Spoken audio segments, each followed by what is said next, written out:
We often think of American history starting with the Revolution in the 18th century, a nation forged in fire that would, within 200 years, become a global superpower. But the story of this land is far older, deeper, and more complex than many realize. Long before the stars and stripes ever flew, this continent was home to a tapestry of diverse and fascinating cultures. This is the history of America before the United States. It's a story that begins thousands of years ago, during the last ice age. A vast land bridge, now known as Beringer, connected modern-day Russia and Alaska. Across this bridge, hunter-gatherers ventured into a new, uninhabited world. As global temperatures rose and glaciers melted, the sea level swelled, submerging the land bridge and isolating these pioneers. Over millennia, they spread across the entire continent, from the frozen north to the fiery south, adapting and evolving. These were the ancestors of all Native American peoples, who would develop into a stunning variety of societies, languages, and cultures. Nature was the ultimate guide. The land, the climate, and the wildlife shaped their beliefs and their way of life. In the heartland, along the fertile banks of the Mississippi River, a remarkable society emerged. The Mississippian culture built sprawling urban settlements, complete with massive earthen mounds for ceremonies and burials. Archaeological finds reveal a sophisticated society, sustained by an impressive trade network that stretched for hundreds of miles. Meanwhile, in the arid southwest, the ancestral Puebloans were master architects. They constructed incredible multi-story villages, or pueblos, built directly into cliff faces or from meticulously cut stone. These weren't just simple dwellings. They were complex apartment-like structures that housed entire communities, a testament to their engineering skill and communal living. Further to the northeast, a powerful political alliance was forming. 5 and later 6 distinct nations, the Mohawk, Oneida, Onondaga, Cayuga, and Seneca banded together to create the Iroquois Confederacy. They developed a centralized democratic government with representative leaders, guided by a constitution known as the Great Law of Peace. Some traditions say it was founded by a visionary figure known as the Peacemaker, just before the arrival of Europeans, but without written records. The exact date remains a mystery. This confederacy was a model of political sophistication that some argue even influenced the framers of the U.S. Constitution. The first documented European contact came not from the south, but from the north. In the 11th century, a Norse explorer named Leif Erikson was sailing to Greenland when a fierce storm blew his ship far off course. He landed on the shores of a lush, unknown island he called Vinland, what we know today as Newfoundland, Canada. The Norse established a small settlement, but it was short-lived and soon faded into memory, a forgotten footnote in the vast history of the continent. Centuries passed. By the 15th century, Europe was thriving on trade with the East. The Silk Road was a vital artery, bringing precious goods like spices and silks from India and China. But in 1453, a major geopolitical shift occurred. The city of Constantinople fell to the Ottoman Empire. This event made the overland route to Asia far more dangerous and expensive, forcing European powers to look for a new path. This is where Christopher Columbus enters the story. An Italian mariner with a bold idea, he believed he could reach the East Indies by sailing west across the Atlantic. After being rejected by several courts, he found a sponsor in Queen Isabella of Castile in Spain. With 3 ships, the Niger, the Pinta, and the Santa Maria, he set sail in 1492. Guided by maps that drastically underestimated the Earth's circumference, Columbus didn't reach Asia. Instead, he landed in the Bahamas. Columbus would make 3 more voyages, convinced he had found the outskirts of Asia. He was even appointed governor of the island of Hispaniola. However, his tenure was marked by extreme brutality. He and his men inflicted horrific violence upon the native Taino people, enslaving and killing them by the thousands. His cruelty was so infamous that he was eventually arrested and brought back to Spain in chains. But the most devastating blow to the native populations wasn't the sword, it was disease. The people of the Americas had no immunity to the illnesses the Europeans brought with them: smallpox, measles, influenza. These diseases swept through communities like wildfire. It's estimated that in the centuries following contact, as much as 90% of the indigenous population was wiped out. It was one of the greatest demographic catastrophes in human history. Columbus's voyages, however brutal, had opened the floodgates. The New World was no longer a secret. European powers, hungry for wealth and territory, began a frantic race to colonize the Americas. The Spanish were first and most aggressive, establishing colonies in the Caribbean and Florida.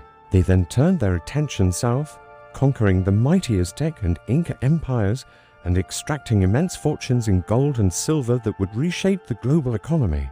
News of this vast, resource-rich continent spread like wildfire across Europe. In the early 17th century, the French were drawn in by the lucrative fur trade. French traders and Jesuit missionaries pushed deep into the continent's interior, following the St. Lawrence River.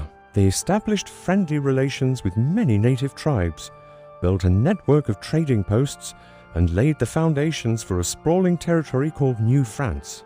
Not to be outdone, the Dutch followed suit. They sailed up the river that now bears Henry Hudson's name and established the colony of New Netherland. With its capital, New Amsterdam, on the tip of Manhattan Island, the colony became a bustling hub of commerce. The Dutch built forts and trading posts that tapped into the rich fur trade of the Hudson River Valley, generating enormous wealth for the Dutch West India Company. This flurry of colonization set the stage for a new chapter of conflict and competition. The Spanish held the south, the French controlled the north, and the Dutch dominated a crucial trade artery. But another power was watching from across the Atlantic, envying the riches flowing from this new continent. English settlers, driven by their own ambitions for land, wealth, and religious freedom, were about to make their move. Their arrival would mark the beginning of a new struggle for control of North America's struggle. That would ultimately lead to the birth of a new nation. The story of the United States didn't begin in 1776. It began with ancient migrations, sophisticated native civilizations, and the fateful collisions of different worlds. The continent was a stage of immense diversity and change, long before the first English colony was established. In 1607, the English established a colony in Jamestown, Virginia, and it quickly became a major hub for tobacco. As tobacco plantations grew and the colonies expanded, the demand for labor skyrocketed. At first, this need was met by indentured servants. These were people who received paid passage to the Americas, along with food, clothing, and a place to live. In return, they agreed to work on plantations for a set period, usually several years, until their contract was up. While the English were busy with tobacco in the south, another major economic driver was shaping the north, the fur trade.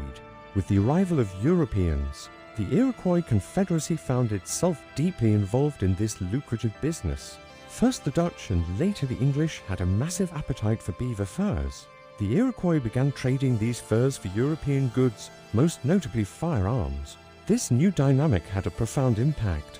To keep up with demand, the Iroquois depleted the beaver populations in their own lands. They then mobilized against other tribes in the Great Lakes region who were allied with the French to gain control of new hunting and trapping grounds. The intense competition of the fur trade sparked decades of conflict and bloodshed.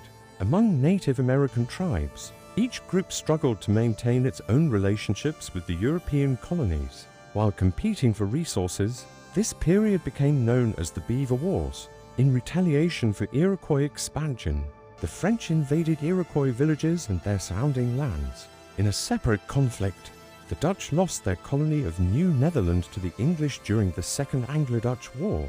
As a result, the city of New Amsterdam was renamed New York. The Beaver Wars finally came to an end in 1701 with an agreement called the Great Peace. The Iroquois, the British, and the French all agreed to stop their military campaigns. This peace allowed tribes that had been driven out of the Ohio country to return to their homelands. As the 17th century progressed, another, much darker form of trade began to dominate the Atlantic. This was the triangular trade. European ships sailed to the coasts of Africa loaded with goods like textiles and guns. These goods were then traded for enslaved African people. These individuals were forced onto crowded, unsanitary ships and endured a horrific journey across the Atlantic known as the Middle Passage. Upon arrival in the Americas, they were sold and forced into brutal labor on plantations. primarily growing cash crops like sugar and tobacco. This system of forced labor generated immense wealth for plantation owners and fueled the colonial economy. The cycle was completed when ships, now loaded with American goods, sailed back to Europe, where a hungry market awaited these valuable products. By the middle of the 18th century, the map of North America had been dramatically redrawn by European powers. France had laid claim to a vast expanse of territory known as New France, stretching from Canada down through the Mississippi River Valley. In contrast, the English territory had evolved into 13 distinct colonies along the Atlantic coast. While the English colonies were much smaller in land area, they had a significantly larger population, which was growing rapidly. This disparity in population and the overlapping territorial claims created a tense environment, especially in the fertile Ohio River Valley, which both Britain and France claimed as their own. In 1754, these tensions erupted into open conflict. The French and Indian War began when France started building a series of forts in the disputed Ohio River Valley to solidify its claim. Britain viewed this as an act of aggression and sent troops under a young George Washington to stop the construction. The initial skirmishes quickly escalated into a full-blown global conflict, known as the 7 Years' War, fought between Britain and France on multiple continents. The war in North America was characterized by brutal frontier fighting, with both sides forming alliances with various Native American tribes. After years of fighting, the conflict ended in a decisive British victory. The resulting treaty forced France to cede huge amounts of its territory in the New World to Britain, dramatically shifting the balance of power. However, victory came at a steep price. The 7 Years' War left the British Crown with a mountain of debt. To pay it off, the British government decided to impose new, heavy taxes on its American colonies. They argued that the war was fought to protect the colonists, so the colonists should help pay for it. The first of these taxes was the Sugar Act of 1764. This was followed by the Stamp Act of 1765, which was particularly infuriating to the colonists. It required that all paper goods from legal documents and magazines to playing cards be produced in Britain and carry a special revenue stamp. The colonists were outraged. They protested, boycotted British goods, and rallied around the powerful slogan, "No taxation without representation." They argued that since they had no elected representatives in the British Parliament, Parliament had no right to tax them directly. The boycotts were so effective that they hurt British businesses, forcing Parliament to repeal the Stamp Act. But the issue was far from over. The British government, still needing revenue, introduced the Townshend Acts, which placed new taxes on essential goods like glass, tea, lead, and paper. This only led to more protests and further inflamed tensions. To assert its authority, the Crown sent 1,000 troops to Boston, a major center of colonial resistance. The presence of soldiers only made things worse. On March 5, 1770, tensions boiled over. A crowd of protesters began taunting and throwing snowballs and rocks at a group of British soldiers guarding the custom house. In the ensuing chaos and confusion, the soldiers fired into the crowd, killing 5 colonists. This event was quickly dubbed the Boston Massacre and was used as powerful anti-British propaganda throughout the colonies. In 1773, Parliament passed the Tea Act. While it actually lowered the price of tea, it gave the struggling British East India Company a monopoly on the tea trade in the colonies, cutting out colonial merchants. This was seen as another attempt to assert parliamentary authority. In response, a group of patriots known as the Sons of Liberty took matters into their own hands. Disguised as Mohawk Indians, they boarded 3 British ships in Boston Harbor and dumped over 300 chests of tea into the water. This act of defiance became known as the Boston Tea Party. The British Crown was furious. In retaliation, Parliament passed a series of punitive laws known as the Coercive Acts, or the Intolerable Acts as the colonists called them. These acts closed the port of Boston, stripped Massachusetts of its self-government, and put the colony under direct British military rule. Thousands more British troops were sent to occupy Boston. While the British controlled the city, the American colonists controlled the countryside, where they began to arm themselves and form militias. These militias were known as the Minutemen because they had to be ready to fight. At a minute's notice, in response to the intolerable acts, representatives from 12 of the 13 colonies convened in Philadelphia in 1774. For the First Continental Congress, they met to coordinate a response, discussing the ongoing tax disputes and the stripping of their rights. They drafted a Declaration of Rights and Grievances and sent it to King George III, hoping for a peaceful resolution. They also agreed to a colony-wide boycott of British goods. Britain's response, however, was not one of reconciliation. Instead, they sent more troops and imposed even stricter regulations, viewing the colonists' actions as open rebellion. The stage was now set for a Revolutionary War. Picture this: April 1775. Massachusetts is a powder keg, and the British are on their way to disarm the rebels. But one man, Paul Revere, rides through the night, a single voice shouting a warning that would echo through history. The British are coming.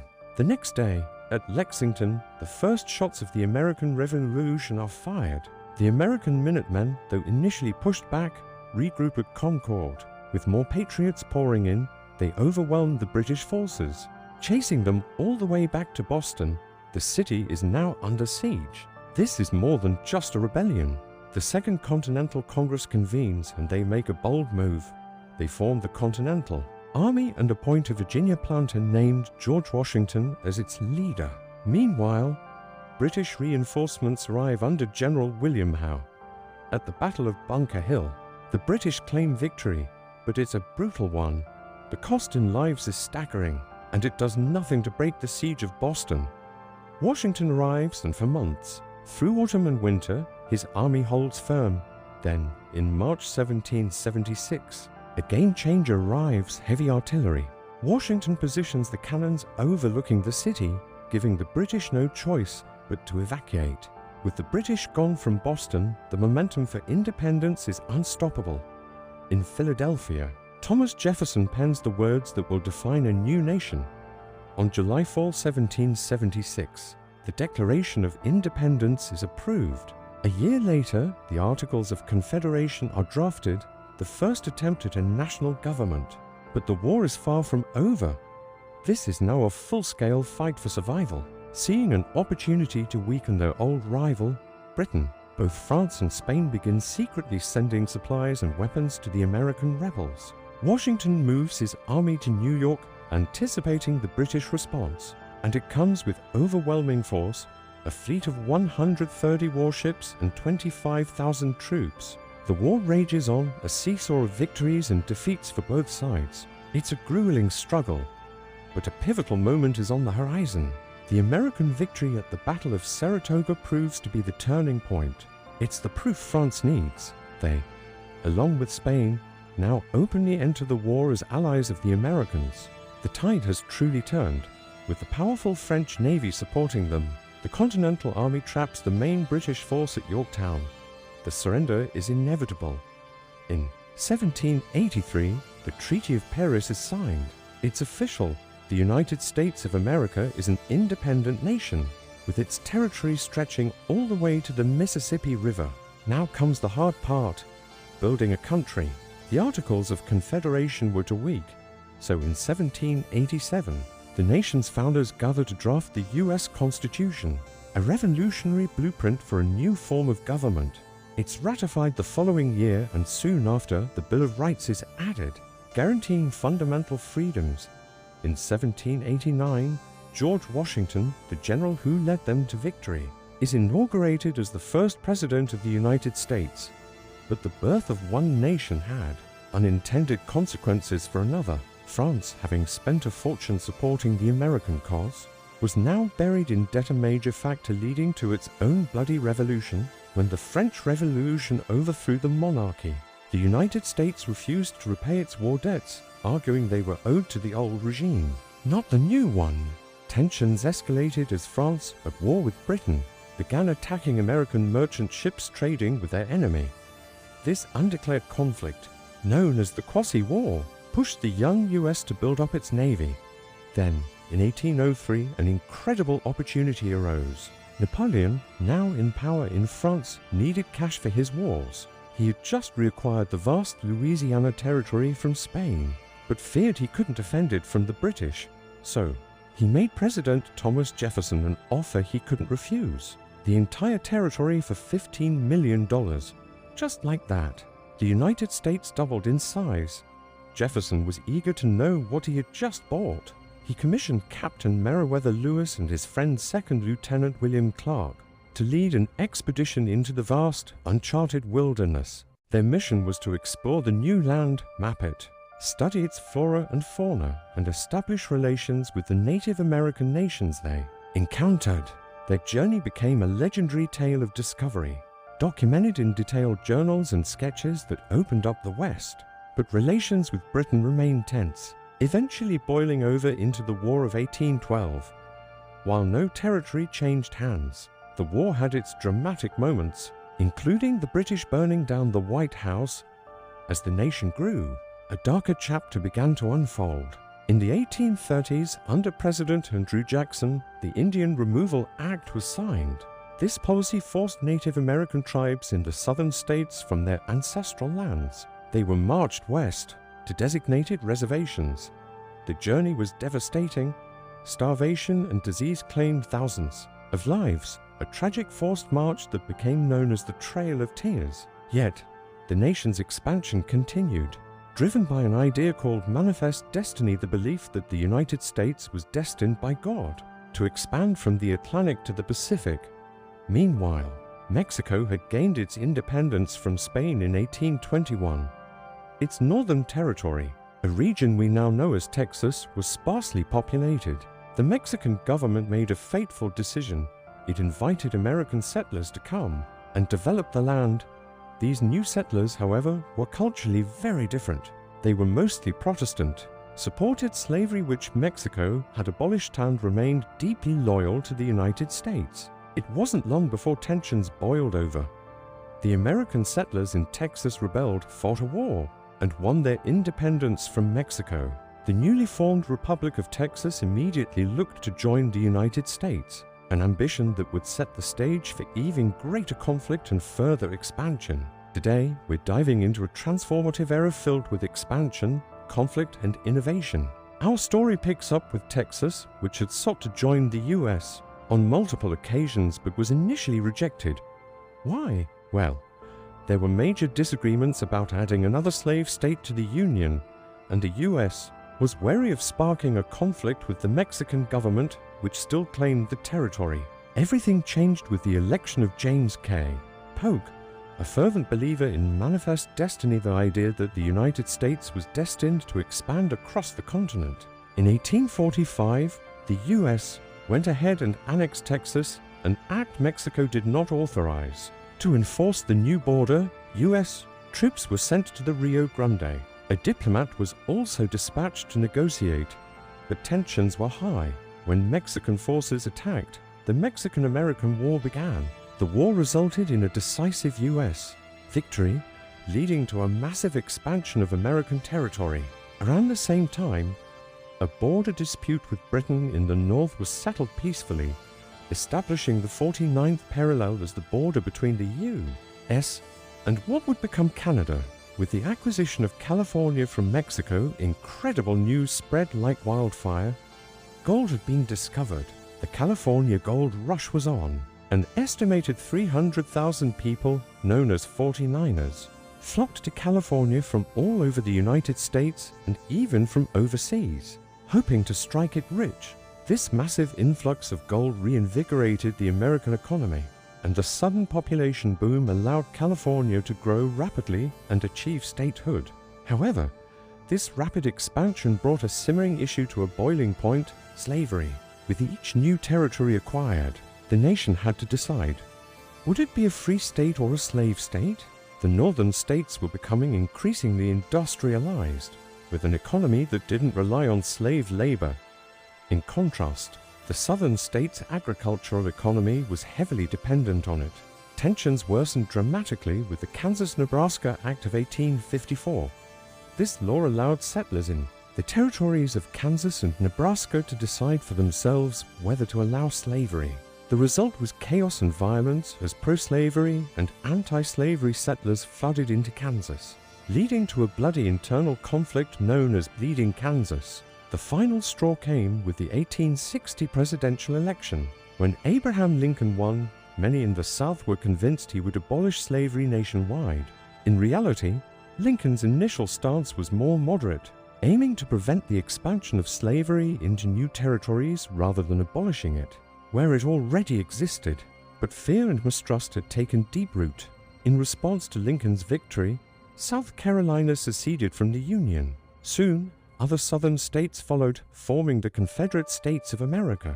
The official start of the American Civil War came on April 12, 1861, when Confederate forces bombarded Fort Sumter, a Union fort near Charleston, South Carolina. The nation was now at war with itself.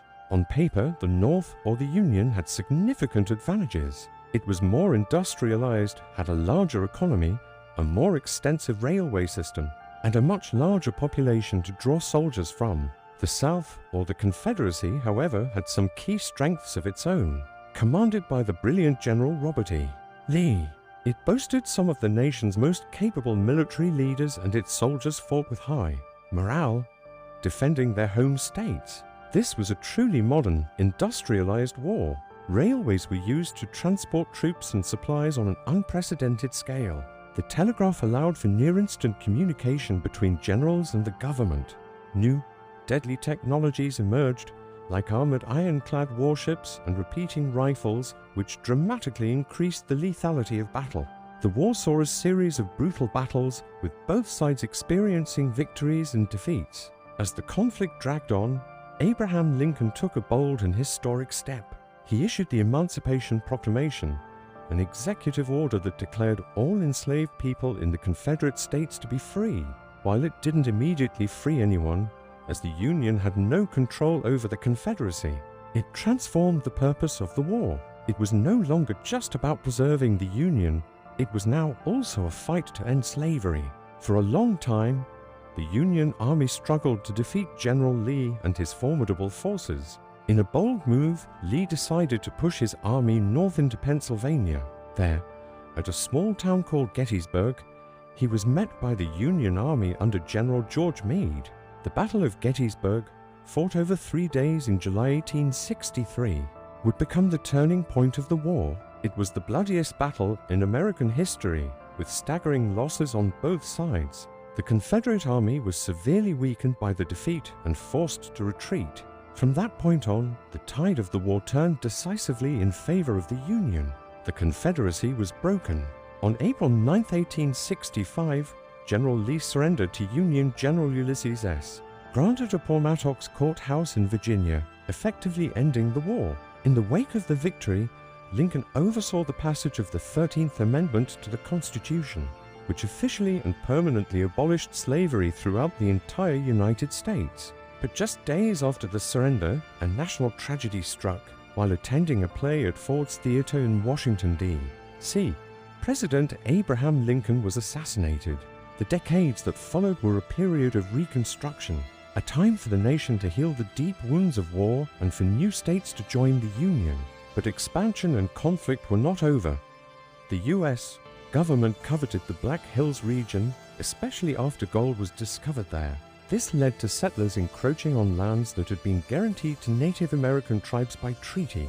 The result was the Great Sioux War of 1876, a 2-year conflict of battles and negotiations between the Lakota Sioux, Cheyenne, and other tribes against the United States. Meanwhile, on the world stage, the once mighty Spanish Empire was in decline. In 1898, Cuba was in the midst of a revolution against Spanish rule. The U.S. sent the battleship USS Maine to Havana Harbor to protect American interests. Then, the Maine exploded and sank. While many now believe it was likely an accident, the American press blamed Spain. "Remember the Maine" became a rallying cry. War was declared, and the Spanish-American War was swift and decisive. Upon America's victory, Spain surrendered Puerto Rico, Guam, and the Philippines to the United States. Cuba gained its independence but remained heavily under the U.S. sphere of influence. This marked the beginning of a more assertive American foreign policy. President Theodore Roosevelt enacted his Big Stick policy, which involved American oversight and intervention in other Latin American countries. This included the US backing Panama's separation from Colombia in 1903. This move allowed the US to take over the construction of the Panama Canal, a monumental engineering feat that connected the Atlantic and Pacific Oceans and proved immensely beneficial for American trade and naval power. Then, in 1914, the world order was shattered. The First World War erupted in Europe. Protected by two vast oceans, the United States initially remained neutral, continuing its role as a close trading partner with Britain. However, this neutrality would soon be tested as Germany enforced a naval blockade, disrupting trade and pulling the United States closer to the brink of the global conflict. And that's where we'll pick up next time. In 1915, the world was engulfed in the First World War. While the United States tried to stay neutral, a German U-boat sank the passenger ship Lusitania, killing over 100 American citizens. But it wasn't this event that drew America into the war. The final straw came 2 years later, in 1917. British intelligence intercepted a secret telegram from Germany to Mexico. The message was explosive. It proposed a military alliance, urging Mexico to invade the United States. In return, Germany promised to help Mexico reclaim Texas, New Mexico, and Arizona. The news outraged the American public. President Woodrow Wilson had no choice. In April 1917, the United States declared war on Germany. The first American infantry troops, known as doughboys, landed on European soil in June 1917. These were fresh, though often inexperienced, soldiers entering a war of attrition that had already claimed millions of lives. By October, they were in the trenches, facing the brutal reality of modern warfare. The arrival of the Americans was a turning point. Their numbers and resources helped tip the balance, leading the Allies to victory in November 1918. But this victory came at a tremendous cost. Over 116,000 American soldiers lost their lives, a stark reminder of the price of war. With the war over, America entered a new era of unprecedented change and prosperity, the Roaring Twenties. It was a decade of wild energy and cultural explosion. The economy boomed, and for many, life felt like a celebration.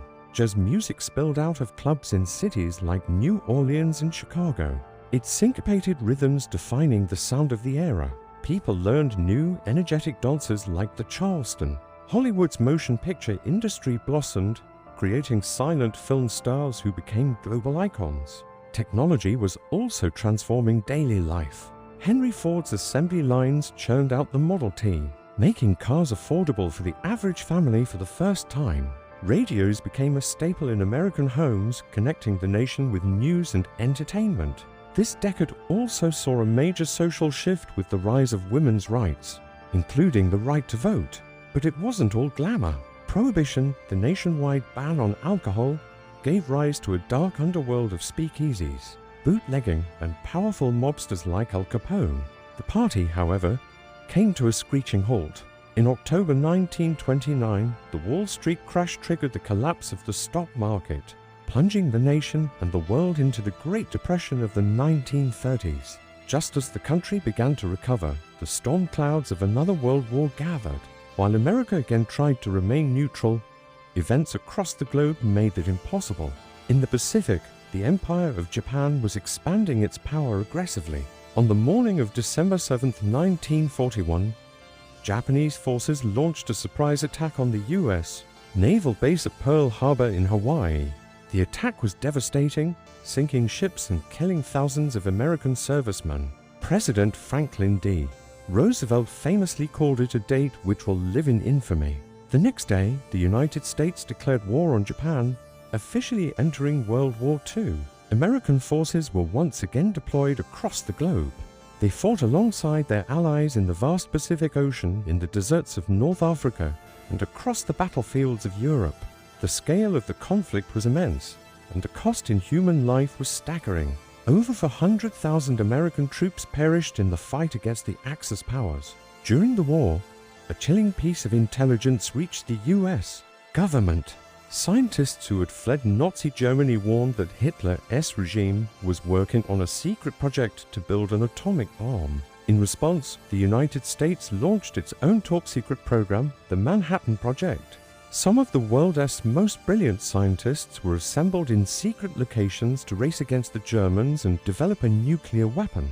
By the spring of 1945, Germany had been defeated in Europe, but the war in the Pacific raged on. President Roosevelt had passed away, and his successor, Harry Truman, faced a difficult decision. An invasion of Japan was projected to cause catastrophic casualties on both sides. Presented with the newly developed atomic bomb, Truman made the order to use it. On August 6, 1945, an American B-29 bomber dropped an atomic bomb on the city of Hiroshima. 3 days later, a second bomb was dropped on Nagasaki. The devastation was unlike anything the world had ever seen. Entire cities were flattened, and over 100,000 civilians were killed instantly. Faced with this unimaginable power, Japan surrendered, bringing World War II to an end. The end of the war ushered in a new global order. Germany was carved up. The western part was occupied by France, Britain, and the U.S., while the eastern part fell under the control of the Communist Soviet Union. The capital, Berlin, located deep inside the Soviet zone, was also divided. To prevent a repeat of the economic instability that followed World War I, the United States launched the Marshall Plan. Billions of dollars were poured into Western Europe to help rebuild shattered economies and infrastructure, fostering strong alliances. But the post-war world was quickly splitting into two opposing camps. Two massive military alliances were formed: the North Atlantic Treaty Organization, or NATO, led by the U.S., and the Warsaw Pact, led by the Soviet Union.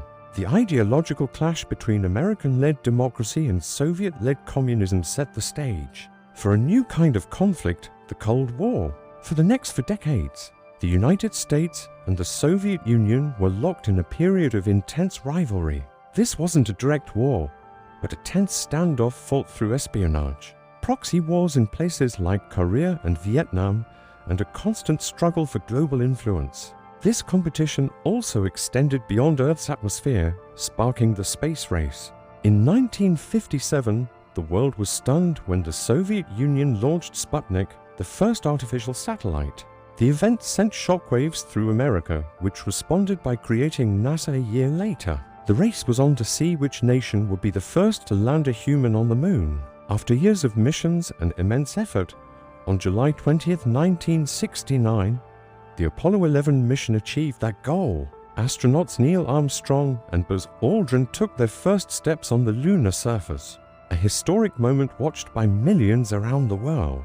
While America was looking to the stars, a crucial struggle for justice was unfolding at home. Throughout the 1950s and 60s, the civil rights movement fought to end racial segregation and secure equal rights for African Americans. At the forefront of this movement was Martin Luther King Jr., who advocated for non-violent protest and civil disobedience.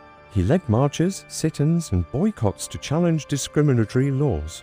In 1963, during the March on Washington, he delivered his iconic "I Have a Dream" speech. His powerful words about a future where people would not be judged by the color of their skin resonated across the nation and became a defining moment that helped bring about landmark civil rights legislation. Fast forward to the 21st century, and a date that is forever engraved in the American consciousness, September 11th, 2001. On that clear morning, the nation watched in horror as terrorist attacks were carried out on the World Trade Center in New York City and the Pentagon in Virginia. A fourth hijacked plane crashed in a field in Pennsylvania after passengers fought back. The attacks were a merciless act of violence against civilians, and they shook the country to its core. A nation that felt secure was suddenly vulnerable to a new and ruthless enemy. But in the face of this tragedy, the country did not crumble. Instead of dividing the nation, the attacks sparked a wave of unity and patriotism. The world joined in solidarity, offering compassion and cooperation in a new global fight against terrorism. The events of 9/11 fundamentally changed America and, in many ways, the entire world. Today, the United States stands as a leading global power. It possesses the world's largest and most technologically advanced military, with a naval force that projects power across the seas and technology that protects its interests far beyond its borders. From its entry into World War I to the complexities of the modern era, the nation's journey through the last century has been one of conflict, innovation, social change, and resilience. It's a story that continues to unfold, shaped by the challenges and triumphs of its past. Thanks for watching, and if you enjoyed this journey through history, don't forget to like and subscribe for more.